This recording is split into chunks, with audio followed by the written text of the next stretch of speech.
buddy. Yep. Hold on. Yep. There you go.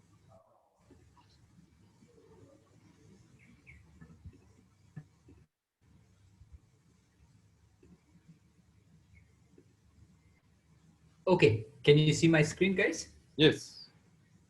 Okay, thank you, Clarence, and thank you to the Eagles for organizing events like this and then giving me the opportunity to speak to you guys. I thank Clarence because he was in my class as well, and his team and he did a really good job. So I'm hoping what I'm going to try to plug for is for you to take the Entrepreneurship Practicum course, which during the coursework creates you an opportunity to with teams that you self form or teams that you can search in the class to come and market validate your ideas in a systematic format. And it creates a space and the learning for this, right? So let me start with the highlights first, and then I can talk a little bit about the course, and then I can take a few questions, right? The key thing about the course is the course is geared towards working your way to developing your business idea, marketing your market validating your business idea, learning, pivoting, and changing, right? And then the objective of the course is then to present your market validated business ideas to pool of venture capital investors, to early stage angel investors, who then give you further feedback. And if you've gotten a good traction and you're on the right track, you could consider our incubation with the big incubator.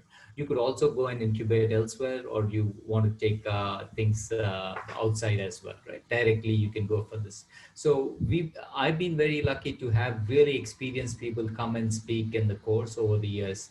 Uh, the gentleman H is England. England's part of the big fund. He used to be with Sequoia. Now he's raised his own startup venture fund, which he's doing by himself, and he's doing really well. And I also get young venture capital investors who graduated from SMU and who are working at VC firms, because then they know the students better and they know exactly what stage you are, how you are, and they can relate to where you're coming, and they can help you bridge the gap towards trying to become this, trying to go through the next stage in your evolution, right? So these investors give you developmental feedback at the end of the course. But throughout the course, what I get is experienced mentors from the industry to come and work with you periodically in the course. They come to every 3 sessions or so. They come and work with I work with you in 2 or 3 sessions, and together then we can work with you as you make path through this. So we've been very fortunate to have Michael Liu from Revolver, right, and then Rushdie, who's our alumnus. Some of you might know Jackson. Jackson's our alumnus as well, right? Lijian is a serial entrepreneur. He's done very well.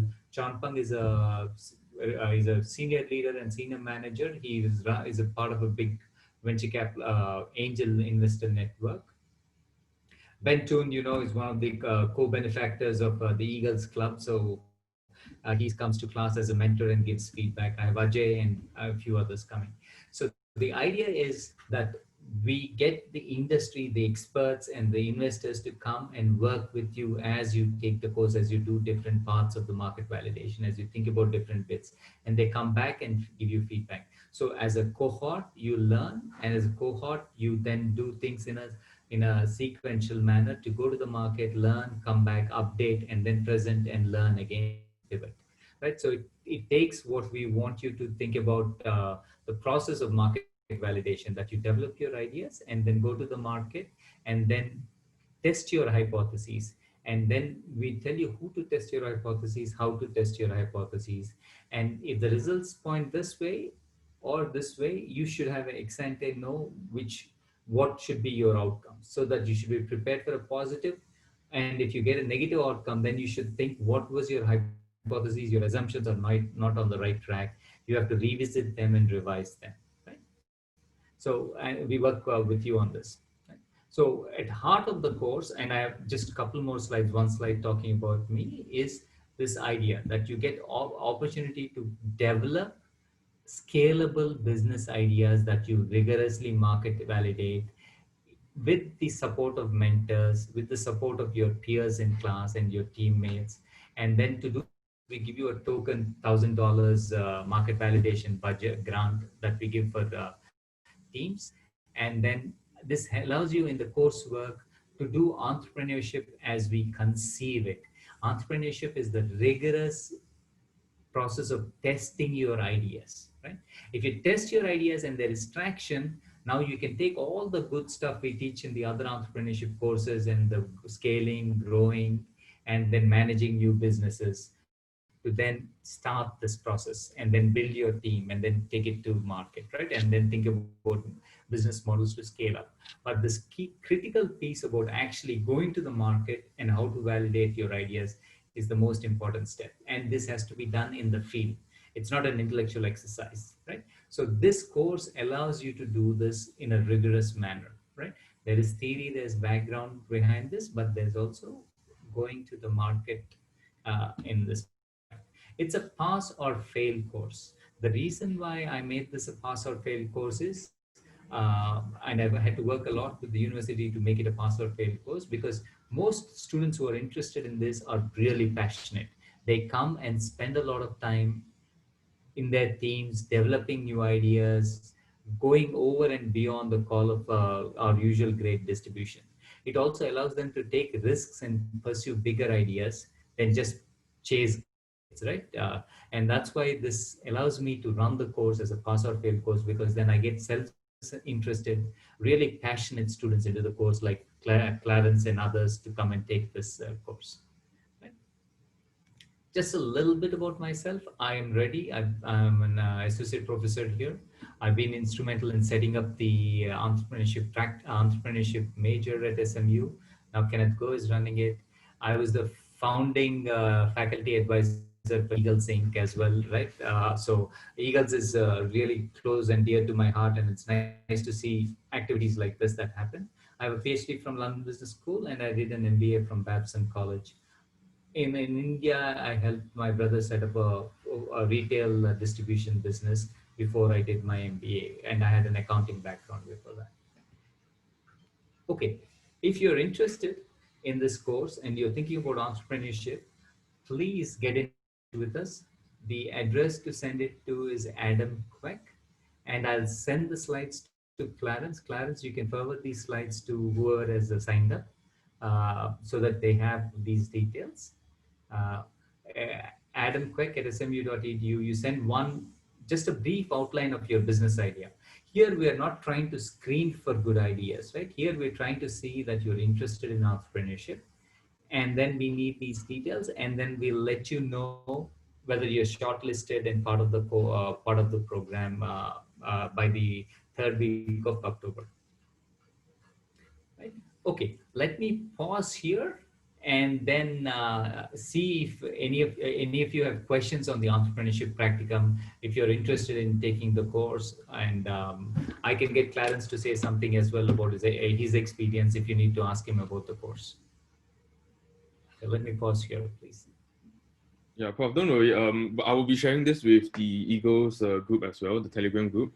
So everything inclusive of the PowerPoint slides and all the documents and the emails that they need to apply for the mod itself. Yeah. Fantastic, Clarence. Thank you very much. Okay. Can I just see if you have any questions on any of you are interested in the course or have any questions? Don't hesitate to get in touch with me or send questions to Adam Quick at smu.edu. Right? Yeah.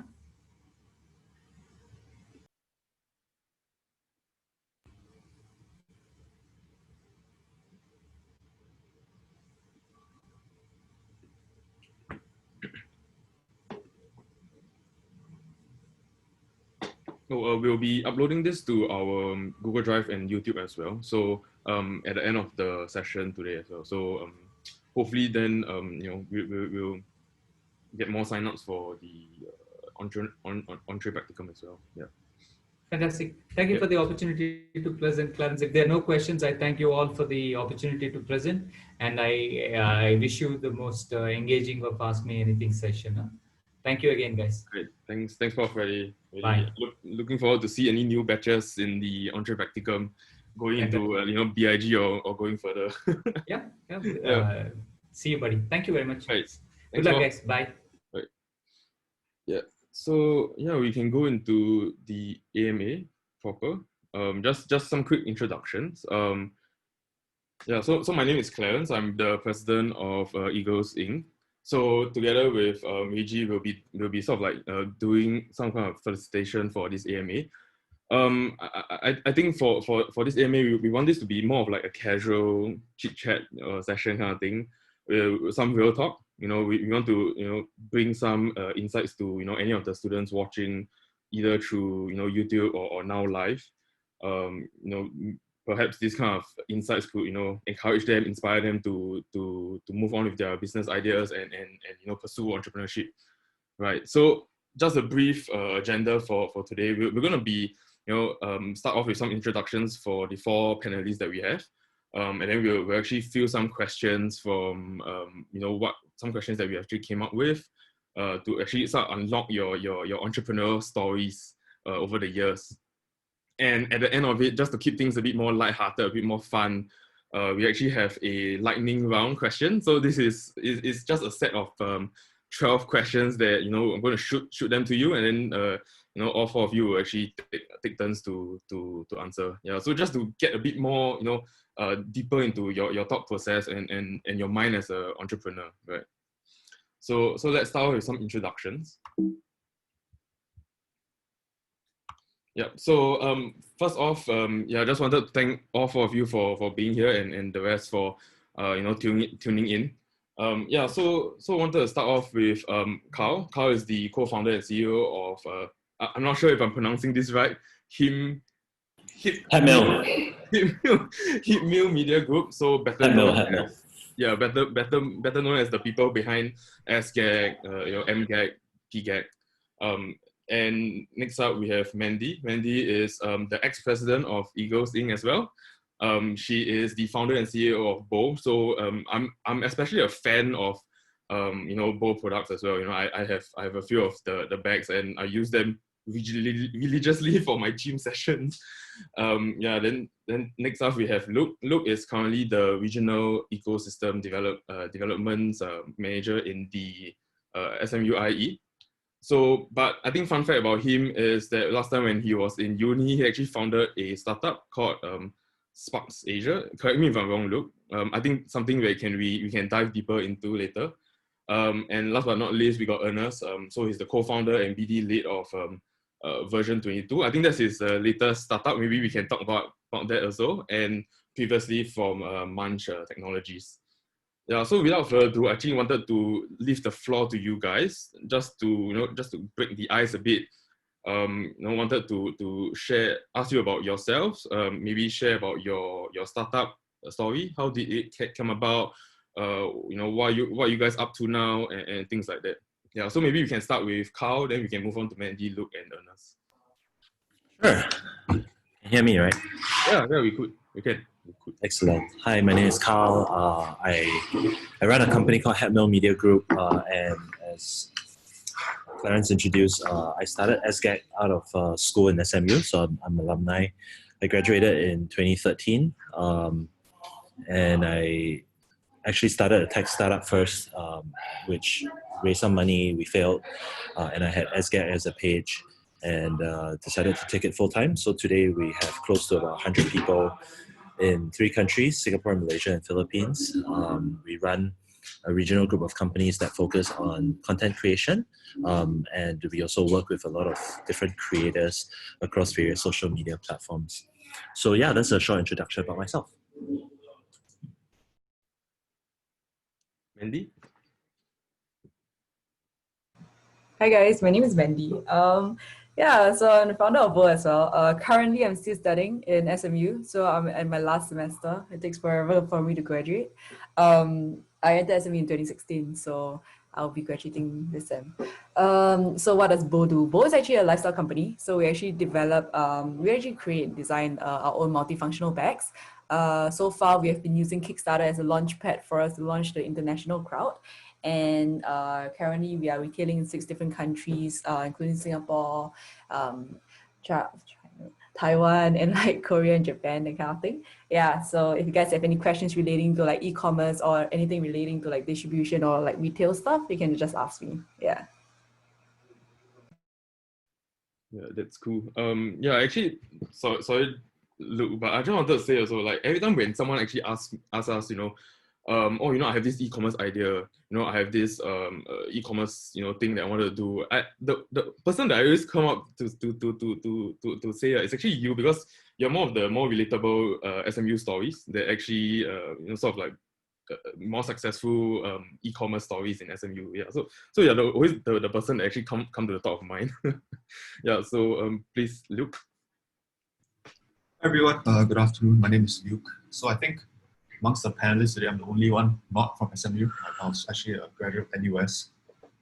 As Clarence mentioned previously, when I was in university at a small startup. So it started off as an e-commerce printing company. This was back in 2012, 2011. And we did on-demand printing for Instagram photos. So that's how we started out. And then after about a year in, we decided to change the business model. Probably one of the worst business decisions I would ever have made. We tried to do a free printing model, which was ad supported, essentially selling the space behind photographs to advertisers the same way, for example, Today newspaper would do it with advertisers. So did that for about 3 years until graduation. And I think, happy to share more about all the things that I did wrong. And, I think today you hear a lot from Carl, Mandy, and Ernest on how they made their business grow. And I would serve as the sort of antithesis of that, and perhaps hopefully provide some cautionary tales of what you shouldn't be doing and to end up bankrupt like my company did. So yeah, looking forward to that. Right. Yeah, I think that that would be extremely important, especially with students, they looking to start up, having the kind of insights, having the kind of like experience from you would be really invaluable. Yeah. Ernest? Hi guys, thanks for arranging this whole event. Luke, I just wanted to say that I would probably be on your team for this talk. We can both commiserate, because I feel like for me, my experience is more of like the things that you shouldn't do. So if I'm giving advice, right, just do the opposite. Just like do the opposite, you'll become very successful. So yeah, so Munch was the first company I was working on. It was in a food discovery platform where it used AI to aggregate like millions of data points. I'm not the programmer. I'm not smart enough to be the programmer. I'm just the one that tell the programmer like, hey, maybe we should do this and do that. So that was more of the first venture. I sold off some of my shares in the company, and then I moved on to other things. So version 22 is actually the previous venture that I was working on. I think there's a bit of miscom there. That was an automation company. So it was a more service-based business. So we help companies automate business processes. Some of our clients were like Aviva. We did like a 90-year-old tofu manufacturing company. So that was very interesting. But yeah, right now I'm in a bit of a transitory period in my life. So I completely left tech, and I am focusing more on helping companies grow through digital and social media. And that's where I am. And I'm still studying. So recess week this week is not too bad, but still, yeah, trying to squeeze out as much as I can. Thanks. Yeah, so thank you everyone for taking the time. I think we wanted to dive right into the first question, which is the ideation or the stem of all your the startups and how you actually came about. So if I could ask you guys to sort of recall that light bulb moment. When do you know that was it? When do you know that this idea was something that you're going to be pursuing and something that you're going to be going head first into? And just what was that light bulb moment for you? Yeah, so maybe you can start off with Carl and Mandy and so on. Sure. I think for me, I've had a couple of light bulb moments through the course of my career as an entrepreneur. And for me, the light bulb moments come, I think, from a lot of in a lot of different ways. I think for SGAG, for example, it was not like one single light bulb moment. It was kind of like we had this page that was growing and it was there for a while, but it just kind of accumulated to a point where when Facebook launched Insights, we realized we were doing like 1 million people a day, completely on organic traffic. So there was no paid media. And we were also sort of this was like our second venture. We had a failed venture, both my co-founder and I. And when we had our first venture, a big part of our conversations were always on product market fit and how do you validate product market fit. with Eric Ries's book, right, of Lean Startup. And one of the things that we looked at was always data, right? What kind of data do you need to look at to validate that you have data, product market fit, you have traction with the market? And for me, when I saw insights on Facebook, it was kind of like, wow, we're doing 1 million people a day, completely free of charge. There's like 2 of us. How many people, the first thing I did was how many people read the Straits Times, right? This was back in 2014, right? And Straits Times print was kind of like circulating at 1.2, 1.3 million copies a day. It's probably much lower now. And I figured that, people are not gonna read newspapers, people are not gonna watch MediaCorp anymore. So beyond Netflix, what was the local alternative? What was that? And I figured there's nobody doing anything in this space besides a bit of YouTube, a bit of this, a bit of that. It was kind of very fragmented. So for me, it was like, okay, 1 million people is quite significant in Singapore. Could we scale that up? Could we just sort of really deep dive on that metric and engage that 1 million people even more with different types of content? So to me, the light bulb moment came because of the data, right? The data that viewerships on traditional are struggling, advertisers are moving to digital. There's a lot of that data that points to engagement shifting buckets into newer and digital formats. And for me, it was like, wow, I had this platform that was doing okay, but it was not making money. Could we make something out of it? So that was kind of the light bulb moment for me in my current venture. Mandy? What was your light bulb moment to know that, bowl is something that I want to push on for, and why bowl? Why? Yeah. I guess for me, it was like really solving my own problem, like always going to the gym and leaving my toiletries bag in the shower. So I wanted to create something that was all in one, like one bag in, one bag out. That was kind of like the inspiration behind Bowl. But definitely before that, we had a lot of other products that kind of failed. That a lot of people might not know about. Yeah. So initially the idea of Bowl, not a lot of people know this. It actually stood for Bags on Wheels, BOW.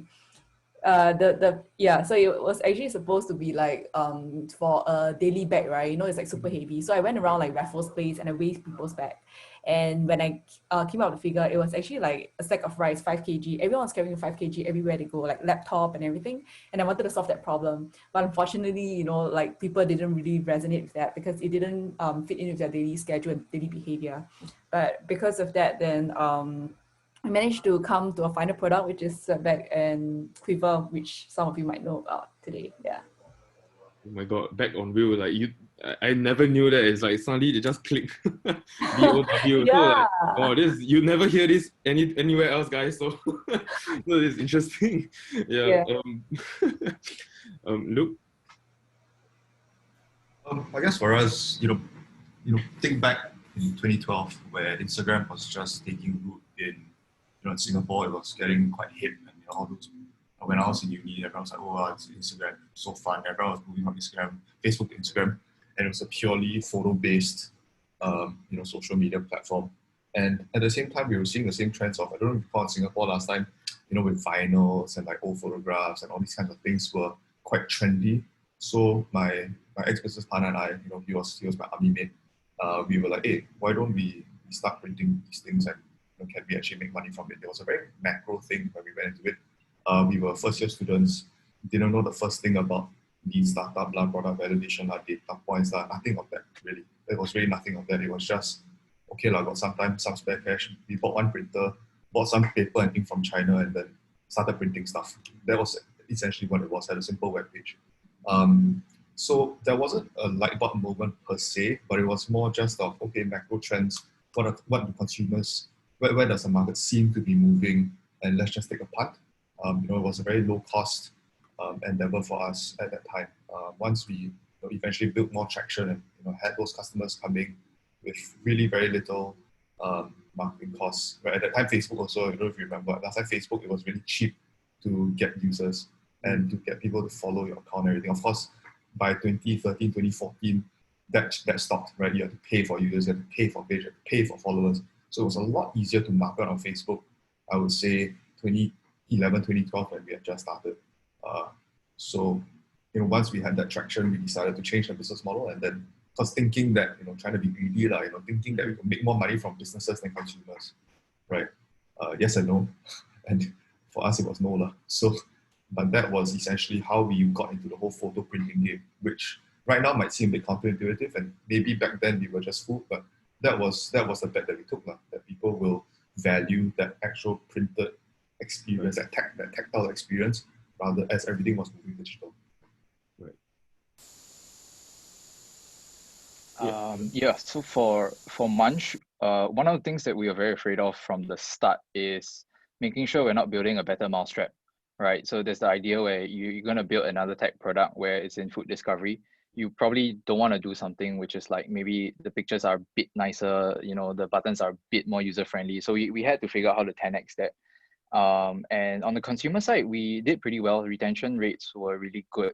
But the aha moment for us was, you know, like throughout the process of, we were trying to figure out, okay, when people were trying to look for food, right? What are the constituent components? What are they looking for? Are images more important, or is it the convenience of finding out the review? So we had to, what we did was we actually walked around SMU and the surrounding areas, and we just asked people questions.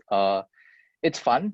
Some of them are very interesting, give you very interesting responses. Some people are just straight out rude, but you learn a lot of things. So like we learn how to do all the different MVPs, right? Like we did MVPs on paper, we did MVPs on wireframes. So we did that, went to walk around, and we tried our best to validate the idea. So it's a bit like what Carl said, right? Data. You really need data to tell you whether or not you're moving the right direction. So that was how we sort of like tried to map the aha moment to the actual product using data. And that was quite insightful. But the thing we missed out on, which I think would be a huge learning point, is the consumer side was great, but the overall market was very, very competitive. So like food discovery, right? Like how you're going to monetize, right? You have ads, you have affiliates, you have deliveries, reservations. So we actually did partner up with companies like Chope, YQ, things like that. But the affiliate revenue was not enough to support the company in terms of monetization. So sure, we pay a lot of attention to the consumer side, like, oh, what do consumers want, what do consumers want? But we couldn't bridge the gap from that to the business side monetization. Right. So actually hearing the commonalities between the four stories and the four scenarios was that it's all about getting that market, understanding the market that you're trying to aim for, and actually that sort of like perfectly segues into the next question that I have, is that some of the students are actually asking, do you actually go out to pitch to your friends first, your idea that you have, before even working on it, spending some resources on it? Do you think that is a market for you? Because I think more often than not, market validation is very daunting for first-time entrepreneurs or like very like fresh student entrepreneurs. And so what would be your go-to sort of advice or go-to experiment to run to sort of like market validate that idea that you have? I think I'm going to leave the floor open to anyone who can share their thoughts and advice.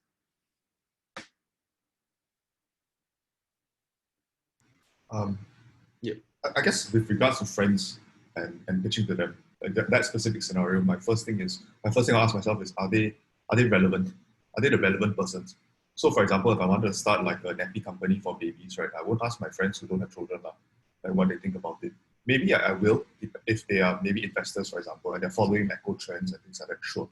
But if I want to do some customer discovery, then they must be customers lah, unless they have a baby that maybe I don't know about. So that's something which I would at least ask myself first in terms of going to friends. Right. So apart from data, like which Carl and Ernest actually talked about just now, using that to see if there's a market for it and see if there's any use for it. How else do you recommend, apart from data, people actually validating the ideas that they have, things like that? I think that's one of the biggest question that any of first-time entrepreneurs actually ask themselves. Yeah.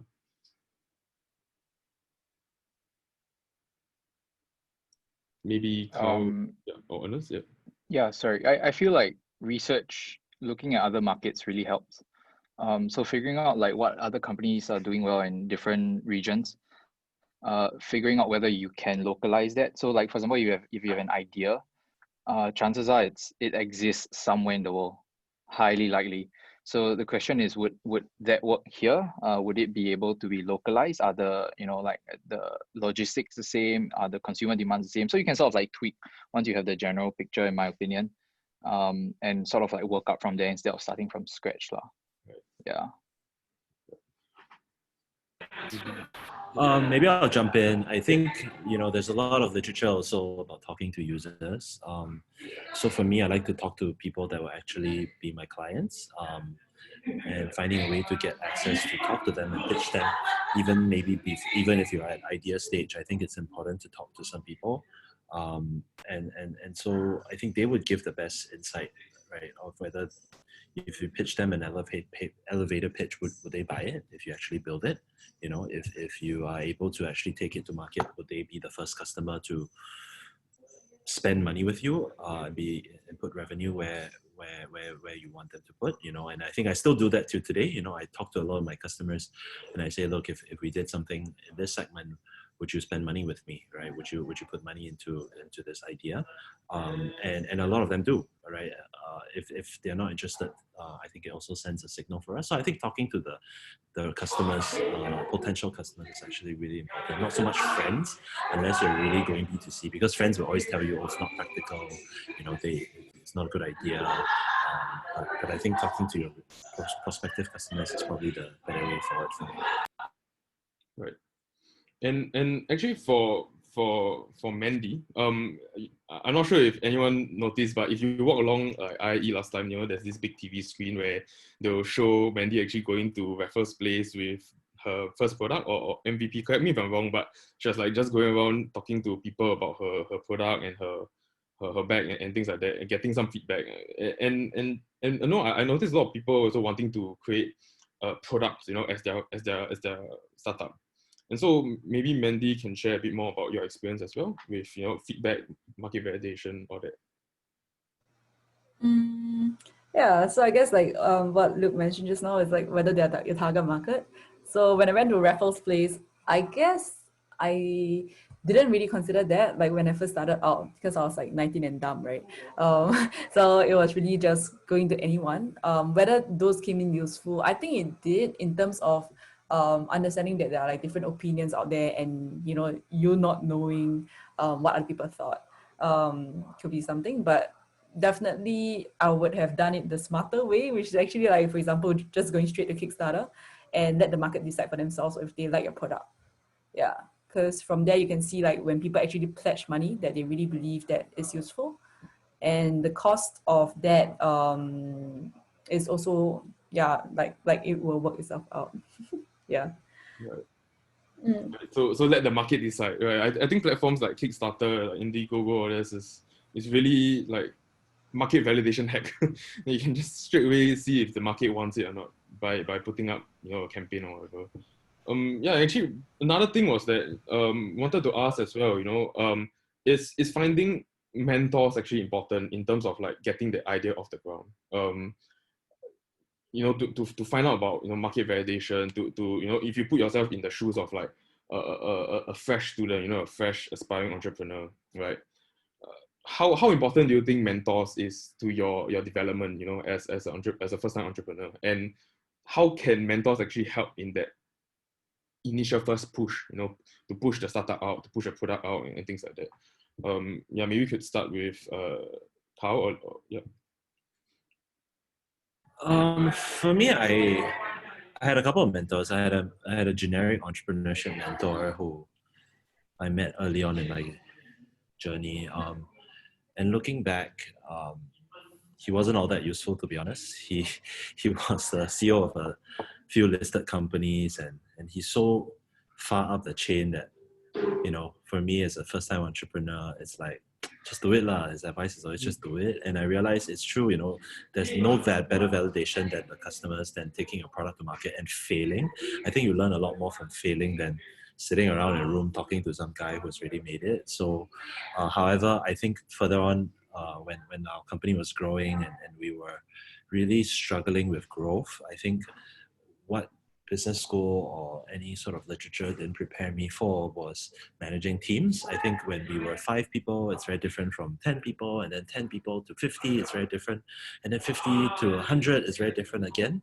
And that's when I got mentors. That's when I got people who have worked with large teams, worked in large organizations. And that made all the difference because they were able to give me practical things that I were able to think of and do that I can do like instantly tomorrow, and I would see an impact in a lot of the work that I was gonna put in, rather than at the ideation stage. I think a lot of it is better spent actually putting products out into the market than mentoring, because there's no data, there's nothing. They can probably give you advice, but I don't. For me, I never had a mentor at the starting stage. It was just kind of looking at role models and feeling inspired by their stories, but figuring out also that the best way to get validation is actually taking a product to life, be it successful or not successful.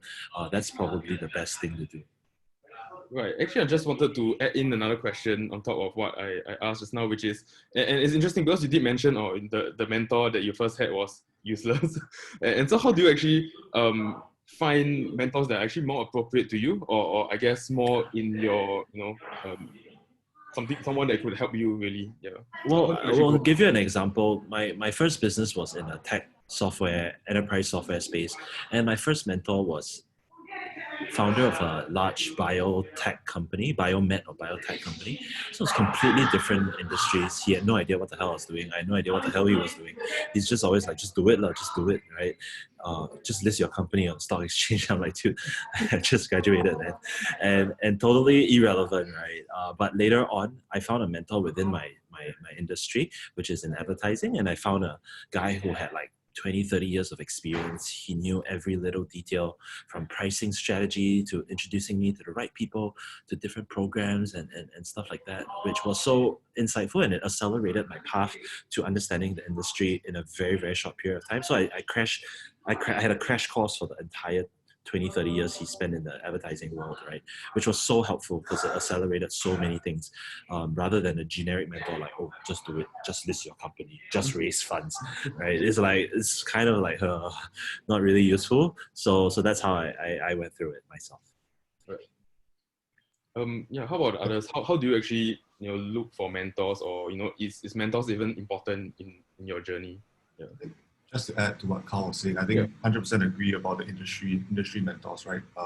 Similar for myself, I knew nothing about apps at the time. I knew nothing about advertising, out of home, all these Clear Channel, all these big players in the market. I didn't know anyone. Thankfully, got in contact with some people who could advise me on that. So yes, did get a crash course on it.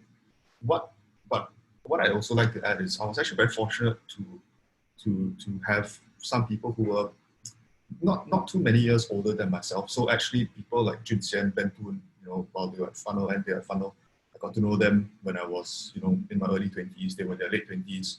They were, starting out working on Funnel and all these different cool things that they were doing.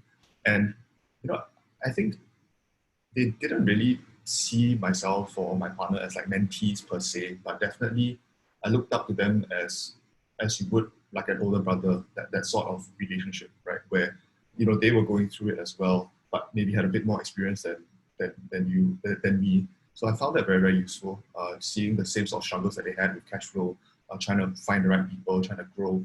And of course, mine was at a much smaller scale, right? I just raised like pre-seed money and they had, millions of dollars and everything. But I think it was very relatable, and having someone to talk to that experience with, to share on a more generic level, to manage certain situations, was very helpful to myself. We did actually share an office with them for about 12 to 18 months. And I just learned a lot from being around and listening to them and learning from them. So yes, 100% agree, industry mentors, super important. Those super high level CEO types who are close to retirement, maybe when your company is about to list, they'll be fantastic. I've never even smelled that in my life, so I can't comment. But definitely what has helped me has been, people who are just that few years older, have that much more experience than you, but at the same time can relate. You know what I mean? You can have a beer with them or coffee with them anytime, and it's not going to be like, oh, do I have to wear my suit? I think that was very helpful for myself. Yeah, I think just to like share a little bit more.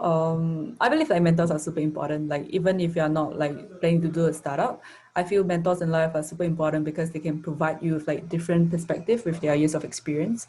The reason how I even took the gap year after I finished JC, right, was actually because of a mentor. So he encouraged me to take a gap year, and that was really where I started on this journey lah. And I would say that having a mentor provides you with like an insight, and like you can avoid a lot of like costly mistakes that you probably would have made. And somehow I guess, like, because entrepreneurship is like sometimes really tough, right? And in those downtimes, you don't know whether you're doing things right. I think these kind of mentors, they somehow give you the fire to keep going, to kind of walk the talk, because these people have been there, done that. They can provide you with like the kind of insights as well. Yeah, so I would recommend for everyone to have mentors. Had a lot of like mentors along the way that helped me to be where to grow bold lah. So I think that's super helpful. Yeah. And how to find mentors, I think that's like one of the most common questions that a lot of students have. For me, what I did was I just worked for my mentor for free. So it was quite funny because my first mentor is actually like the boss of a tuition center that I got a scholarship for. So I was supposed to get an A, and I wouldn't have to pay, for the tuition center, for the tuition. But then I did not get an A. It consisted of being my worst performing subject at like a D for A levels. So I had to pay him back. And that was when I was like, okay, fine. So I just worked for him. And it was through there that I got to learn so many things. So definitely think of what you can offer to the mentors.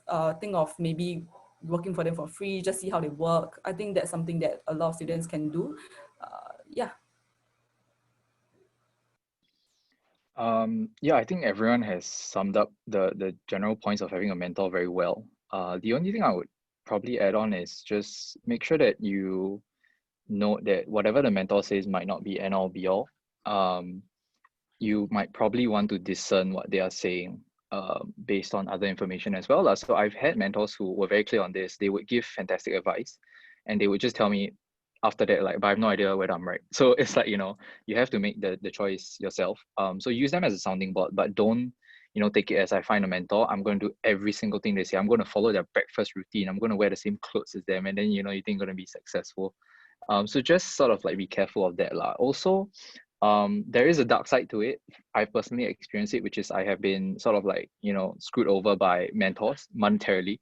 And it's a very tough situation to be in because you trust this person, and at the end of the day, there was actual, harm to you. I would say it's very rare, but just be careful. Do try to, look out for your own interests as well. And like shameless plug lah for IIE. I think IIE connects SMU students to mentors really well. When I was in Munch, we got connected to Rudy, who was the head of product at Grab. And we literally sat down with him and he walked us through our UI and UX, and he would tell us like, oh, this is great, this is not good. Maybe you can try changing this. Fantastic insights. So I mean, if you're an SME, you might as well just, make use of the mentors and the connections they have. They've been really, really good. So just tap on it. I think some people in the audience would be very happy because there's some IE personnel in the audience. Yeah, and I think Reggie has a question that she wants to ask as well. Yeah, so I guess all of you agree that that mentors can neither be a good or bad thing. I want to ask, like as Luke mentioned earlier, when you're starting out a business, as starting entrepreneurs, you might not have resources or like experience. So can I ask what are some of the hardest things that you have when you're just starting out?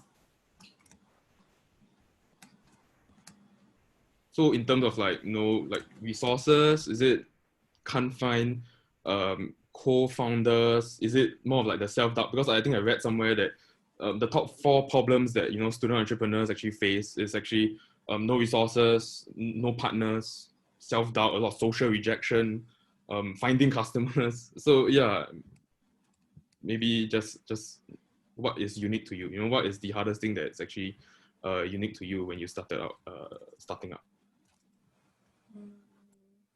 I think knowing your why is like super important. I think not only for student entrepreneurs, but for all entrepreneurs, like knowing your why you're doing this. Because there are going to be like a lot of dark days, right, where you don't know whether you're going in the right direction and everything seems to be against you. And I think it's in those moments that you really have to think about why you're doing this in the long run. Because I think if you want to talk about just making money, I think there's a lot of ways to make money. But if you want to start on a venture and all that, it's about a long-term game. Um, yeah, so I guess that's one thing.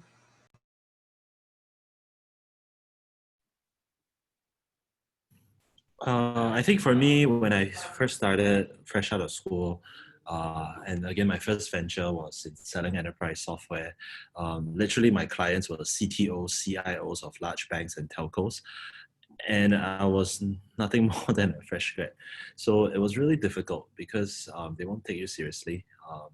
And so I had to look much older. So I wore suits, I act really old, and luckily I look a bit older, and I think that got me through the door in many ways. I think, yeah, like I really had to be much older than people thought I was, because if I approach them in a very traditional sales model, unlike maybe SaaS, on SaaS model nobody cares, right? You launch something completely digital, you don't really care who the founder is as long as the product is good. But in a traditional sales model, people tend to look at you, they judge you a little bit on your background. Where's this fella from? Why would I write a check for him, right? So that was really challenging. But yeah, so that's my story. How about Ernest and Luke? Yeah, I think what Carl said like made a lot of sense, right? Like in a sense of you sort of have to put up a front sometimes. And you have to kind of like ask yourself whether you are somewhat okay with that. Like for example, like having thick skin, right? It's one thing that you probably have to have in an entrepreneur, because you're gonna have to ask for ridiculous things. You're gonna have to look the investor in the eye and say, I want this amount of money for this amount of shares, and these are the reasons why. And they're gonna say no. They're gonna laugh at you. I've actually, this is just a short story. I've actually been on a pitch before, and it was many years ago. This was for Munch as well. And on the slides that I was pitching, I like, please don't ever put CEO if you're a small startup. It is the most embarrassing thing in the world. So like I never ever did that for me. I just put like a functional role, like business development lead. So I put like business development lead, right? And I was just introducing myself, and the guy laughed at me. One of the like, the people in the panel, the judges or whatever lah. And then he was like, and I just like, whoa, okay, like I did not practice for this. Like, no class would like prepare you for that. So sort of like having that thick skin, the mental toughness, the fortitude to carry on. And also what Mandy said is very true. Like, why are you doing this? There are probably a lot of other ways to make money. And when push comes to shove, the why becomes very important lah. Yeah. Yeah, just add one point about the why. I think definitely you should be asking yourself that, because everyone will, like what Carl mentioned as well, people will be asking you that. Your customers, your investors, the number one is, oh, why you? And especially, I think something relevant to a student, right? Talk about a relevant experience, especially for B2B companies, software, anything, traditional sales models, whatever your sales is like. Especially for B2B, and if you're a founder doing something where you just don't have that relevant experience, or you don't have the context, it does get a bit challenging. I'm not saying it's impossible. I'm sure you can carve out a great story for yourself, and you can sell it. But that becomes a bit more of an issue. Of course, for B2C, C2C type models, then yeah, no problem, right? Because if people ask, why are you the best person in this? Why are you the best person to set up open source like marketplace for bidding and stuff? They're like, okay, who else? So what if I'm a student? So maybe use that as a competitive advantage. Use the fact that you are 20 years old, 21 years old, 22 years old, and know how to use TikTok, and these old fogies don't know how to use TikTok to your advantage. You can sell them smoke, so they also won't know. You tell them that, actually TikTok I can have 10 million viewers, they also don't know. So there are ways to spin it. Things can be your advantage, they might be a disadvantage. At least from my personal experience, don't, for myself, right? I made that mistake of trying to pretend to be someone I wasn't, someone I, just I'm not lah. And then that has always not really worked for me. Maybe I'm just a very bad actor. But yeah, that's just something to add lah. Right. I think one of the, like you guys point out brilliantly, is that one of the biggest points that I think student entrepreneurs really face is the credibility, the issue of credibility. Especially when you sit in front of like the panel of investors or like whatnot, judges, like how can you actually gain that kind of credibility? And I know you can like sort of deflect the negative perceptions of this kind of like low credibility by understanding your own why and then really like expressing it out to them. But is there any tangible ways that we can actually increase our credibility in front of these people? Just wanted to ask. Yeah. Like so they know that, oh, this student in front of me, he or she knows his shit, and they're not just any kind of student, some young punk trying to get my money kind of thing. How do you actually go about getting that kind of credibility for yourself as a student? Yeah. I think one overlooked area is you always have to do your homework. There is the very fluffy side to entrepreneurship, right? Oh, you can do it, mindset, blah, blah. But at the end of the day, it's business, and you have to do your homework. You have to know your numbers.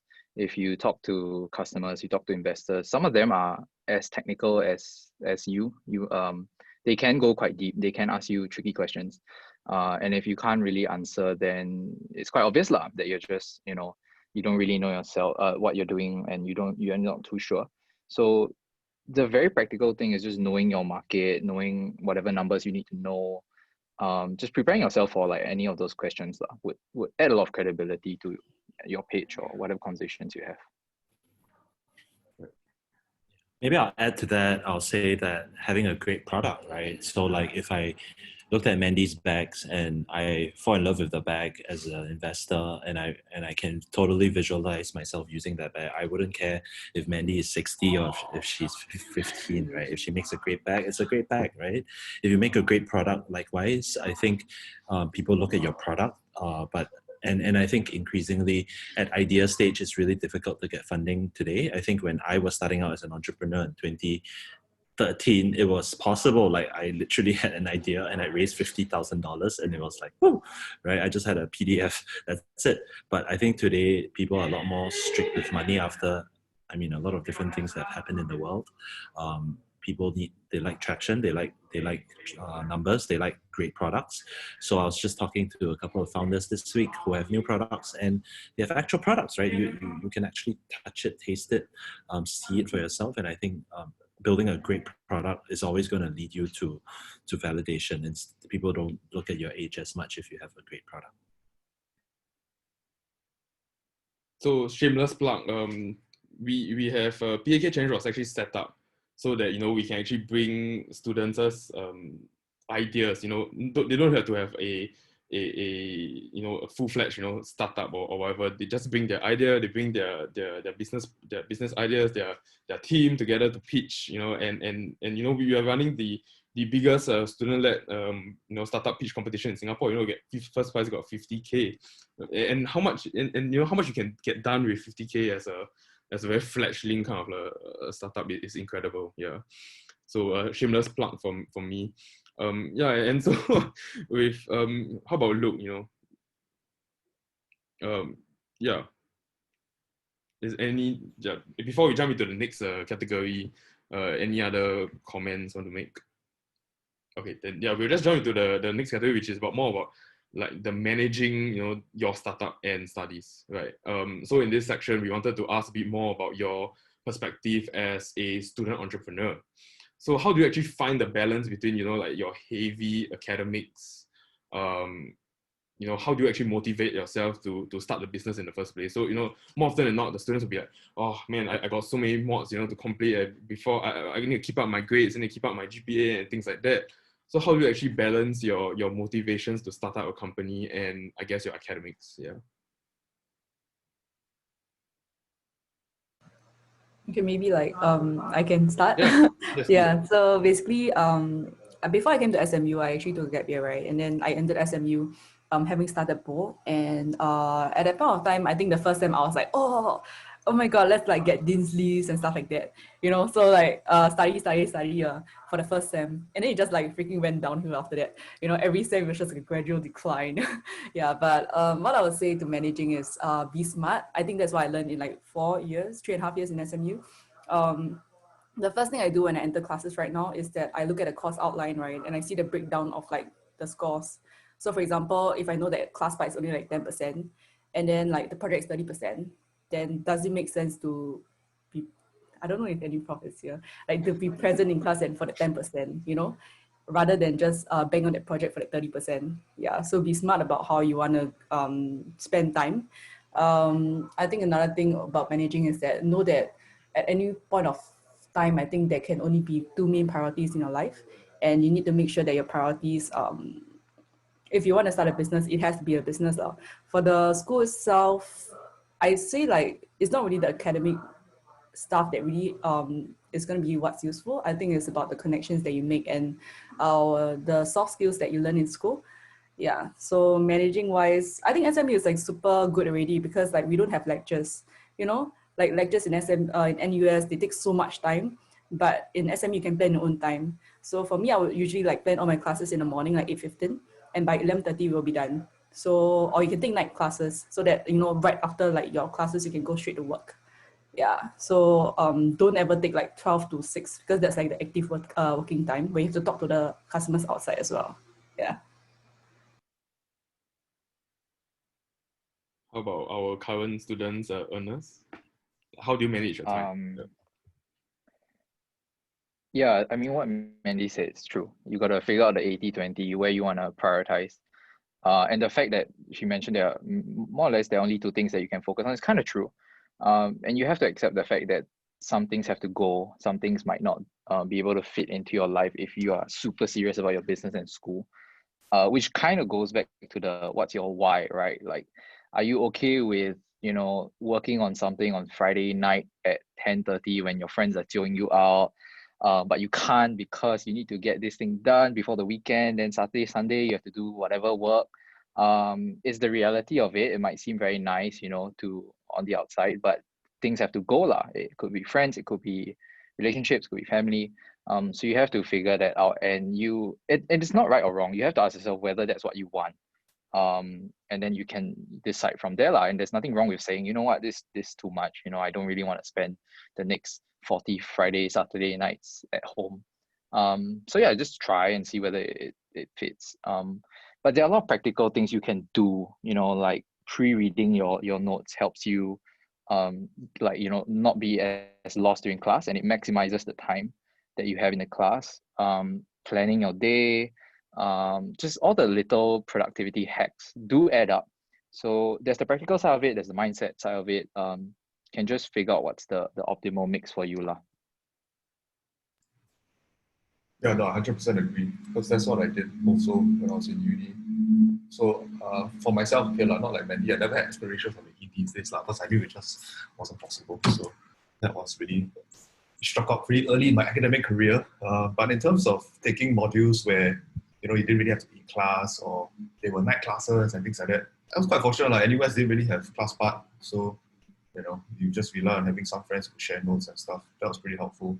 But yes, there will be sacrifices, especially like for myself, I really didn't make that many friends in NUS, right? Maybe it's because I'm unfriendly, people don't like me, I also don't know, but I really wasn't in school that much. I didn't participate in like all the different, like, you know, SMU damn fun, you got all these different student clubs, different CCA, can go travel, that kind of stuff.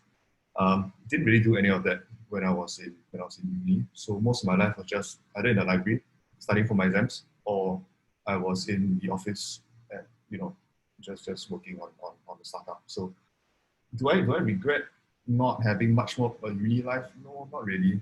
Because, you know, even if the company went to shit after 3 years, it's fine. I'll do it again. But that's just something that you have to be prepared for, I would imagine. Right after that, to be honest, I did have a bit of PTSD in that I decided not to start something, and I haven't for a long time. I've explored certain things, a bit more cautious now. But, you know, I've continued working in startups, working in and around startups, currently at IIE, working with founders, finding ways to just, you know, stay in the game. But I think time and place in your life, what you want, whether you're willing to give up certain things. And I think as a student, at least back then, it was like it was a low risk time, you know, just you lose a bit of sleep, with a lot more energy, meet your friends a bit less. But can one, if you need to find the time, you can find the time. I think it's definitely possible. How about internships? Do you guys think that internships as so you know that entrepreneurship is something that you want to pursue. You have this idea in mind, and sometime in the future, in the near future, especially, it's something that you're going to push for. But SMU has this requirement, for internships and all that. And how do you actually feel about internships? Does it help you? Does it actually waste your time? Maybe I'll jump on Yes. since I'm not a student anymore, but I wanted to start my company right from SMU days, right? And I had a couple of failed ventures. So I just faked my internship, to be honest. So the funny story is my co-founder interned at my company and I interned at his company. And then we put the phone number to be in my dad's company so that there was a secretary who would pick up and pretend to be, a real company that was not actually a company. And so that's how we faked our internship. And I made it a point to, I just told back then Arnold Di Meyer, president of SMU, I said this is a complete waste of my time because I knew I wanted to be an entrepreneur and I don't see the point of going through 13 weeks of something that back then I was quite maybe narrow-minded. I just really wanted to start a company. I never considered interning in a startup also because maybe there were not many back then. Especially in 2011, 2010, there was nothing. There was no blogs to anyone. There was nothing, right? So I just had to fake it. But maybe in today's context, there are many, many amazing companies that I think you can learn a lot from. Getting an internship in a really amazing place can, I think, give you a lot of insights and tips into the life ahead. So for me, I just kind of faked the whole thing. And maybe linking back to the earlier point, I was really quite disinterested in school. So when SMU sort of gave us this award for the 50th year, I was like, are you sure you want to give it to us? We were like the worst SMU students. We fought with IIE all day long. We were shouting at each other and taking meetings up to Arnold Di Meyer. And then now you want to give me an award? I'm like, are you sure? And so what we did was we basically used our company as a project. And we took all the entrepreneurship mods we could take because we figured all the entrepreneurship mods would ask you to do a business plan. And then we specifically formed groups with exchange students who didn't really care what the mod was about. So we convinced them to use our same project for all the mods.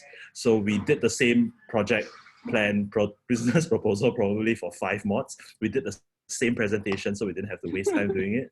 And we sat down with the exchange students from day one and just tell them you don't need to do anything except present on the last day. So you can travel to Bali and whatever, I don't care, because we're not interested in sitting through this class and wasting time. We're just going to replicate the last project, which thankfully got A, so we're just going to get straight A's hopefully.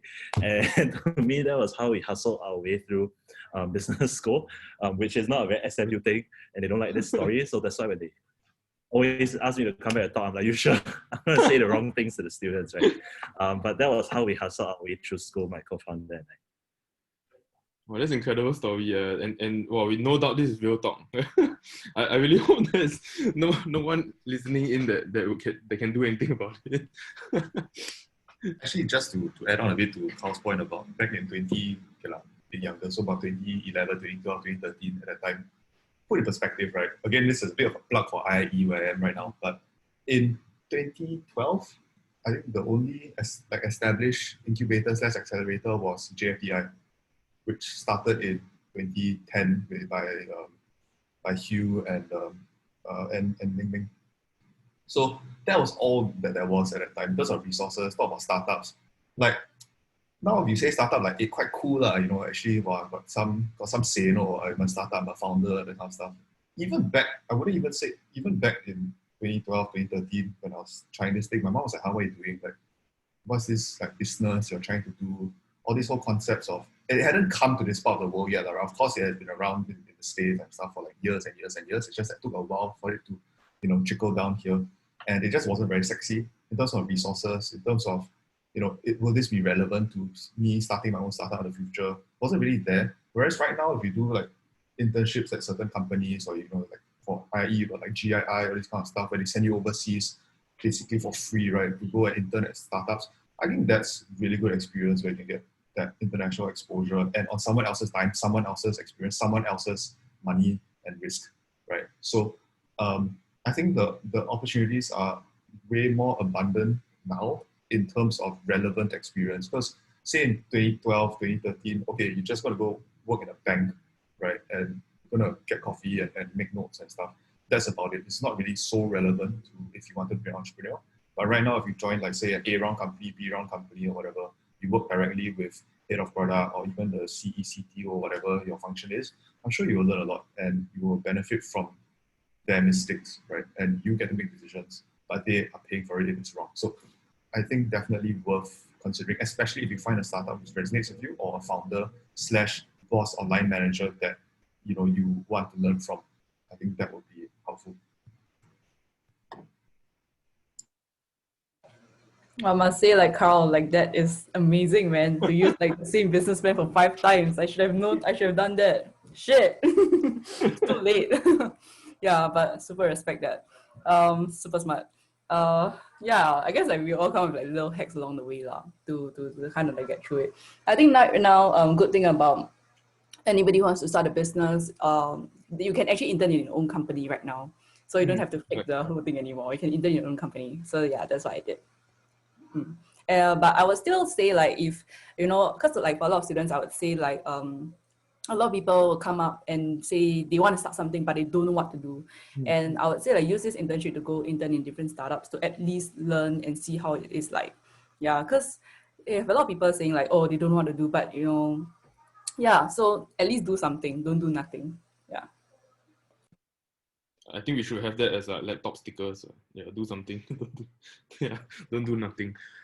Yeah, how about Ernest? Is there any hacks that you want to share with us? I think like what I'm going to reflect what Mandy said. It's incredible that Carl story while using the same business plan. Like, just mind blown. Yeah.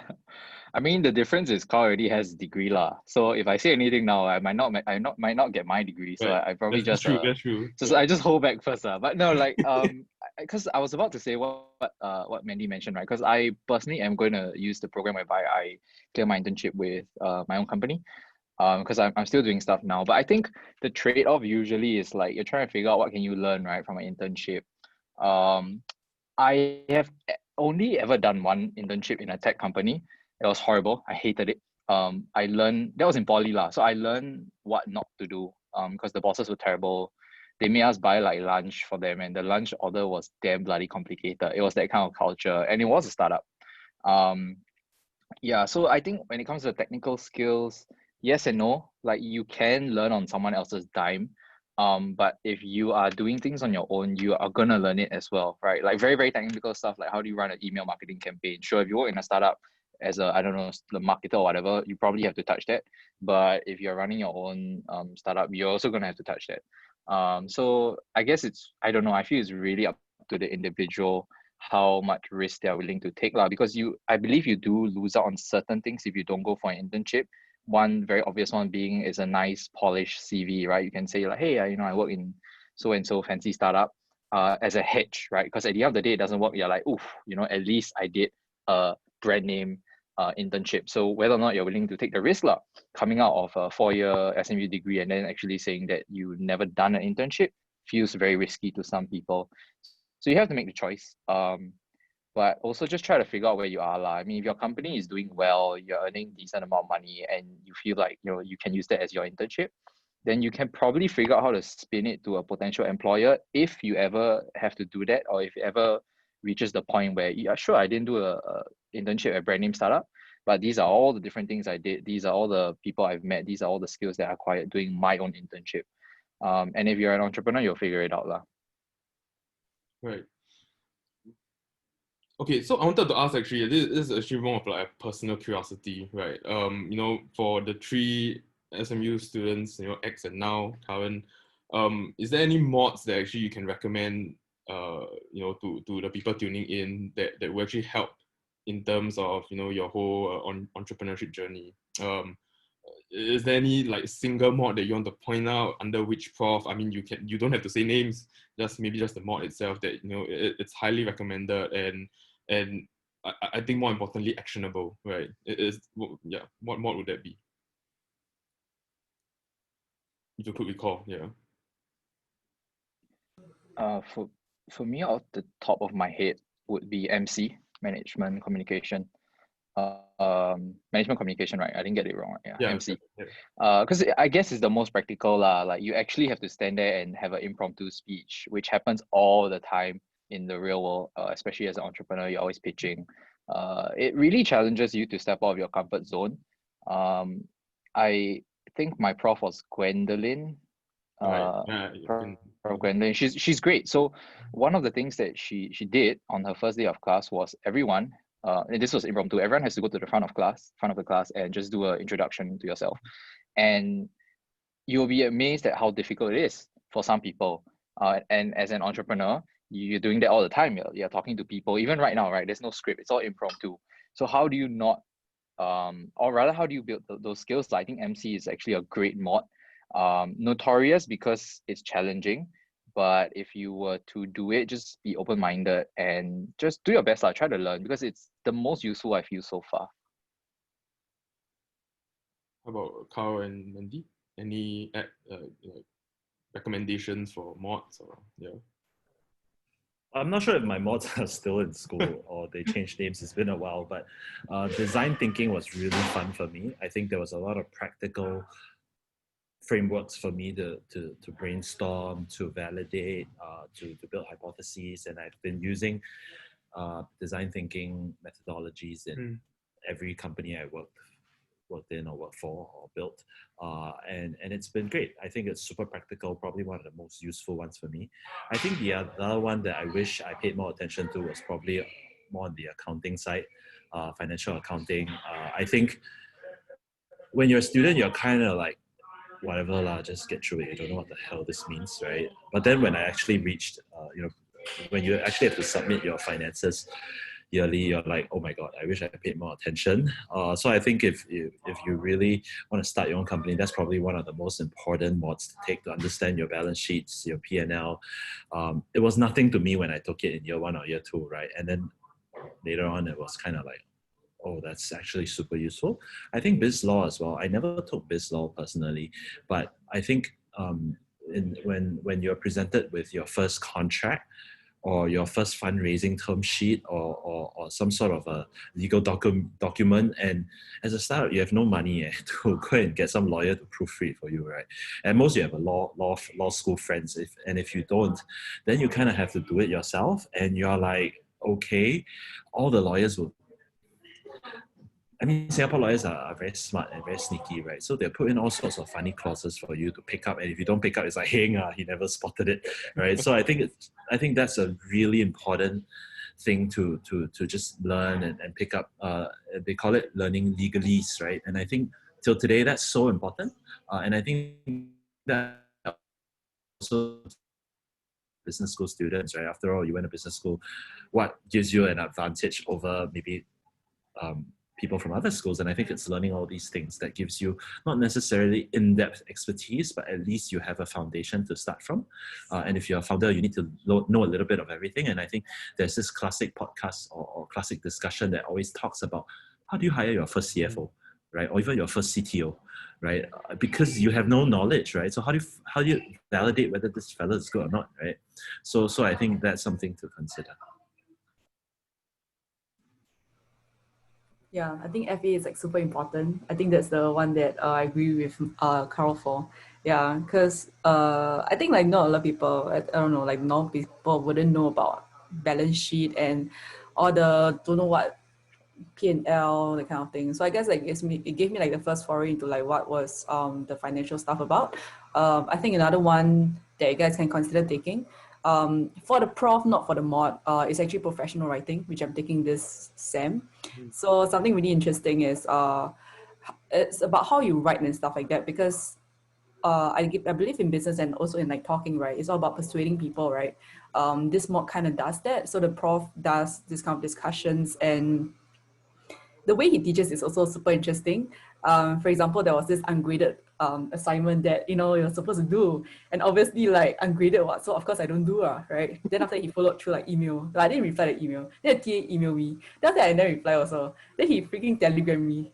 I was like, oh, do you manage to see my email? And I was like, yeah, shit, okay, sure, I'll get it to you. Then I think what this prof said was like, oh, sure, just let me know like next time, like life happens, I understand.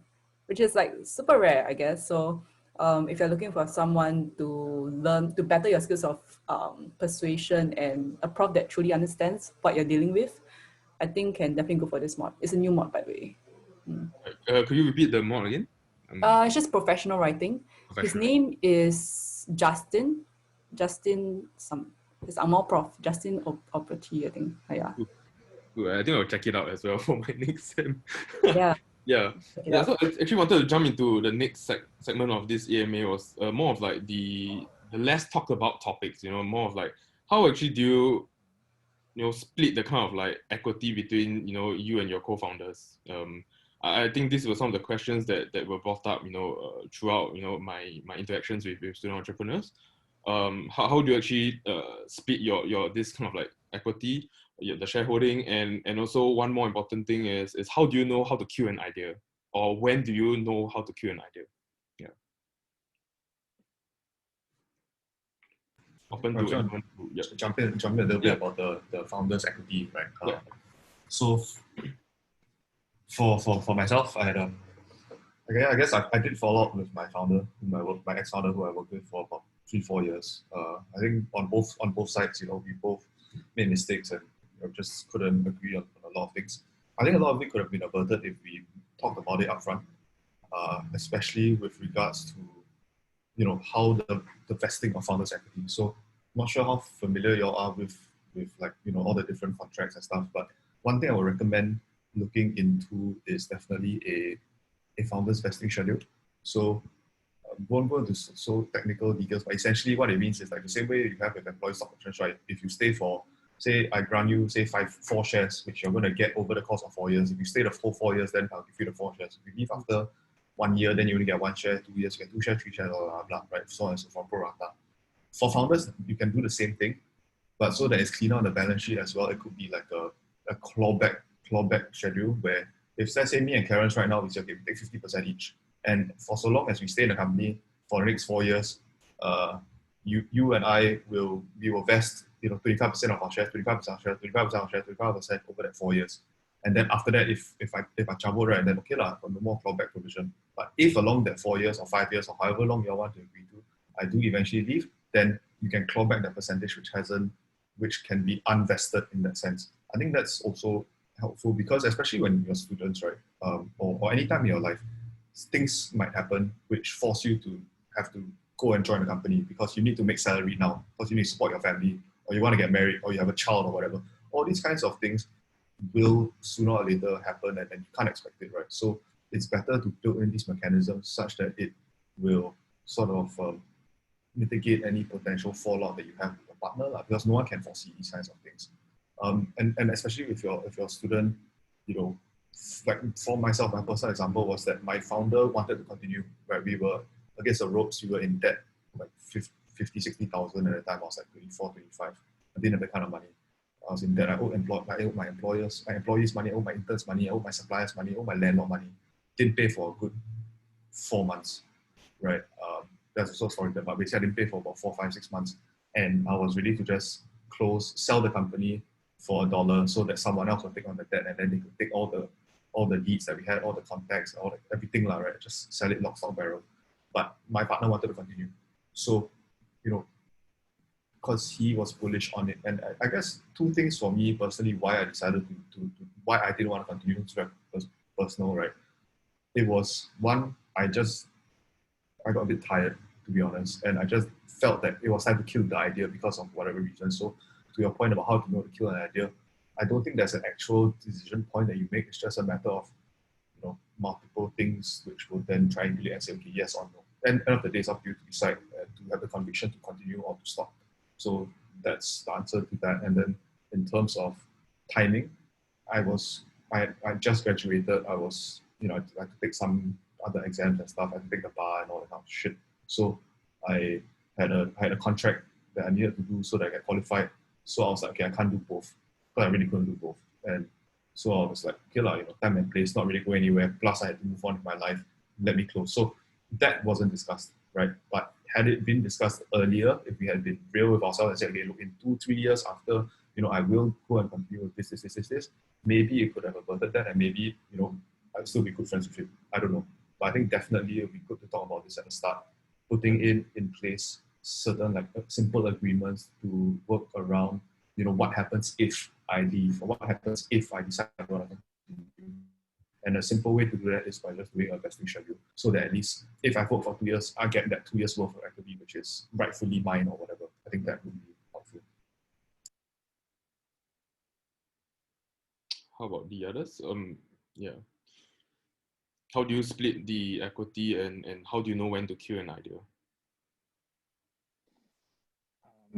Yeah, I think what Luke mentioned makes a lot of sense, right? You can look at all the practical stuff when it comes to splitting equity, the vesting schedules, and I've actually like invoked a vesting schedule against a co-founder before.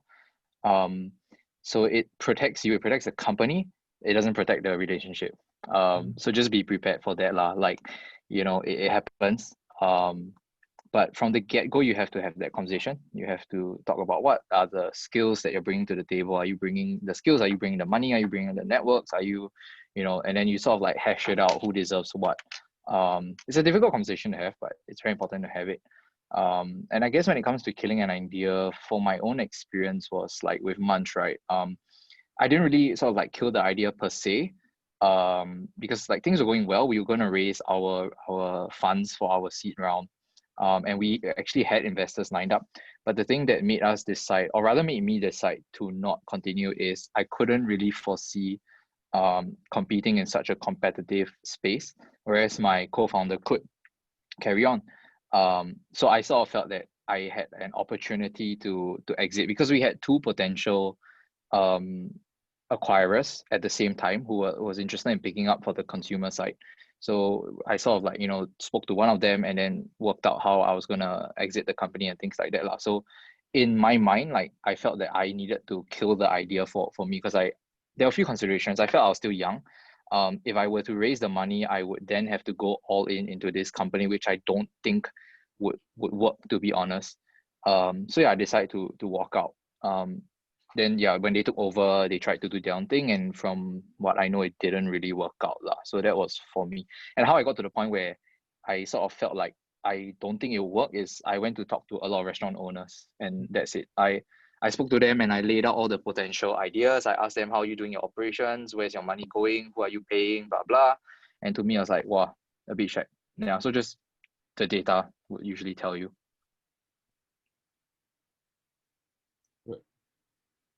How about Carl and Mandy? Yeah. For me, I think for equity, I always believe in the saying 50% of nothing is nothing, right? So I think a lot of founders in the early days, you discuss for nights and nights. Wow, how many percent do I deserve, right? But there's really no hard and fast rule to it. And again, 0% or 50% of nothingness is nothingness lah. It's just nothing lah, right? So you obviously want enough for you to make you feel like if it does work out, it's going to be enough. But for me, I'm not particular about it. As long as I'm one of the co-founders, I have a chunk of it that if it turns out to be a success, it's going to be worth my time.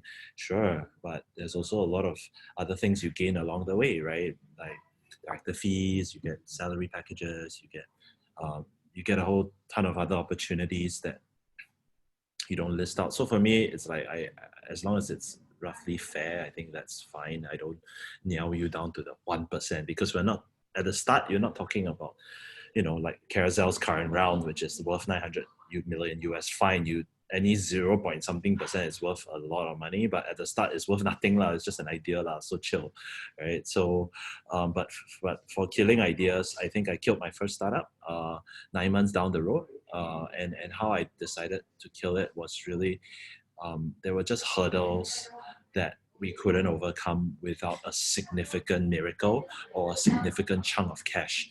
And looking at our odds stacked against it, and being in your prime, like being like 1 year in the startup world is like maybe 3 years in the normal corporate world, right? Like 1 year, companies are born and they die within a year, right? So it's super accelerated. And if you need to overcome a seemingly impossible hurdle within a very long period of time, or you need a big amount of money to do so, to me, it's not worth it, because within the same year, you can birth something else that could potentially be on the uptrend, and you're going to ride the wave instead of swimming against the tide.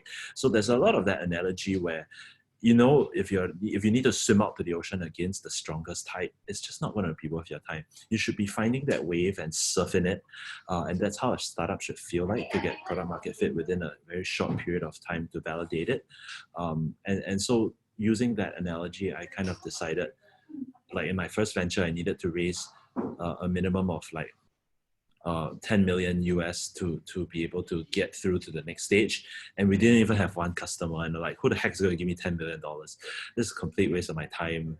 It's a complete waste of my co-founder's time.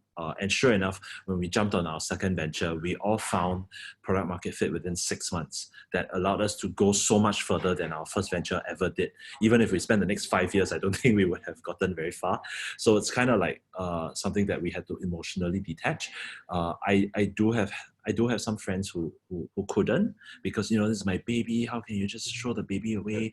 And to me, watching them hug a corpse is a bit sad, lah. Right? It's like hugging a corpse. Oh, please wake up. It's not going to wake up. It's just dead, right? So even if you beat the dead horse, it's not going to start running.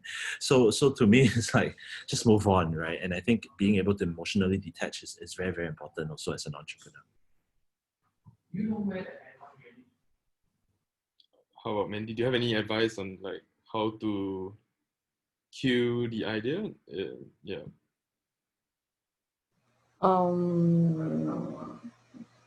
Yeah, I guess they pretty much summarized, but maybe one last thing to add.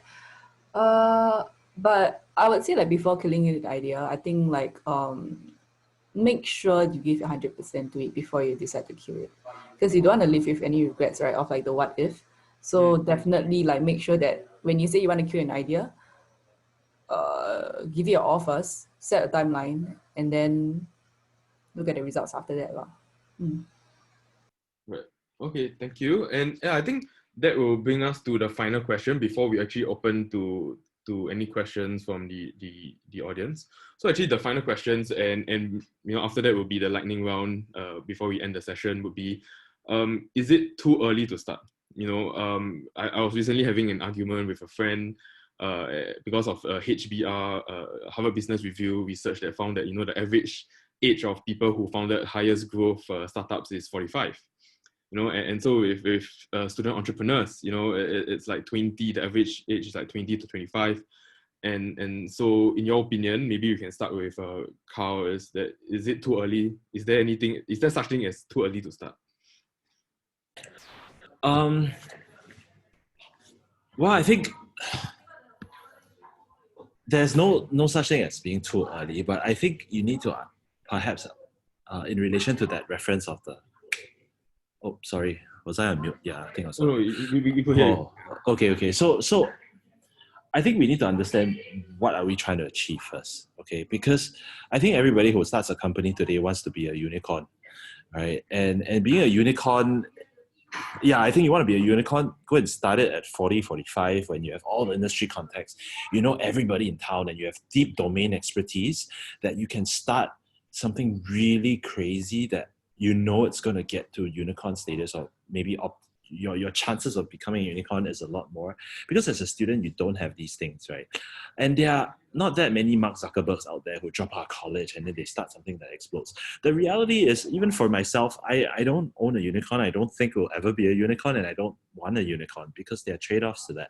But I'm very happy with running a company that is maybe smaller, right?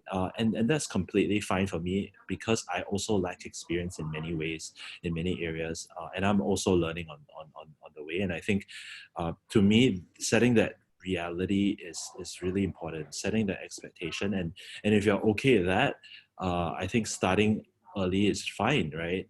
But starting to become a unicorn and wanting to become a unicorn or nothing, I think I also know people who are like that. You know, I have friends who've been in the world of entrepreneurship for the last 15 years, and they just keep going in this 6-cycle carousel where they're like unicorn or nothing, unicorn or nothing. It's like their fifth venture, unicorn or nothing, right? I'm like, dude, you've just been like wanting to be a unicorn, and that's so stupid to me, lah, right? Because there's a lot of good things that come with medium or small businesses even, right? And so on the flip side, I think there's also a lot of people talk about how going and working for a fast-moving company is really important. And I think Sheryl Sandberg talks about this, where the best thing you should do as a young graduate is to join a rocket ship, right? A fast-moving rocket ship, and be part of a early stage employee also. I think there's nothing wrong with that. And maybe joining somebody who's in a position of better success, like somebody who has that domain expertise, who has that industry knowledge and depth, and has maybe a track record of exits also. And joining that, you will learn so much more than maybe starting your own venture. So I think if I were to maybe go back in time and restart my career, maybe I would have joined somebody from the get-go. And that's why you see all these ex-Lazada, ex-Redmart, ex-this, ex-Grab, ex-Google, everybody's ex something. And a lot of them have the contacts, they have the domain expertise, they have networks to tap on when they start their first venture, which makes them sort of explode really quickly. And I think there's nothing wrong with either way. It's just kind of understanding the circumstances. If you start early or if you start later, the kind of playing field you're going to be stacked up against.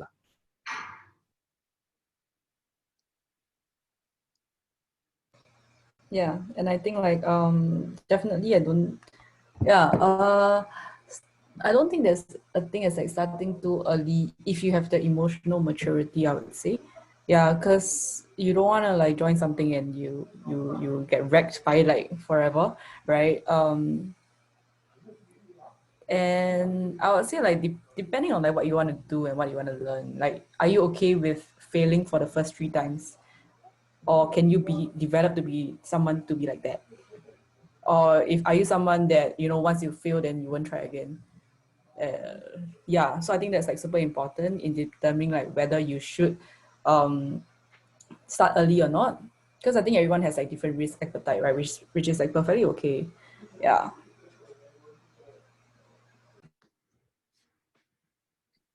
Yeah, I think what Mandy said is very true. Like you just have to take stock of yourself and then figure out whether or not you can go through, knowing that it's going to be difficult lah. But also just keeping in mind that like keep your expectations in check also. Like what Carl said, right? Chances of you becoming a unicorn is really, really low. So don't go into it thinking that if I don't come out a unicorn, I'm a failure.